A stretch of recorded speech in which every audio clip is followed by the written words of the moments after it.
ఎవరన్నా అన్నం పెట్టమని అడిగారంటే మీ అదృష్టం పుచ్చిపోయినట్లే. అంటే పుణ్యకాలం ప్రవేశిస్తుందని అర్థం. భగవంతుడు ఎవరినో అడ్డం పెట్టుకుని వారి ద్వారా మీకు పుణ్యఫలంను ప్రాప్తి చేస్తున్నాడు అని అర్థం. దానిని సరిగా మనం వినియోగించుకోవాలి.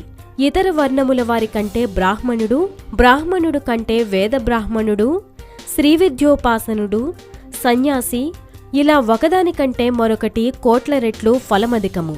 నీవు అన్నం పెట్టడం కన్నా వాళ్ళు నీ ముందుకు వచ్చి అన్నం పెట్టు అమ్మా అని చేయి చాచితే అంతకంటే పుణ్యం ఇంకొకటి లేదు. ఒక గోమాత నీ ఇంటి ముందుకు వచ్చింది నీవు పిలవకుండానే. వెంటనే దానికి గ్రాసం గాని అన్నం కాని పెట్టవలెను. పిలవకపోయినా కాకతాళీయంగా ఒక సన్యాసి, ఒక శ్రీవిద్యోపాసనుడు, ఒక భాగవతుడు, ఒక వేదమూర్తి నీ ఇంటికి వచ్చారు అంటే కొన్ని కోట్ల జన్మల పాపం తరిగిపోతుంది. నీవు కాని అతనికి ఆతిథ్యమిస్తే కనీసంలో కనీసం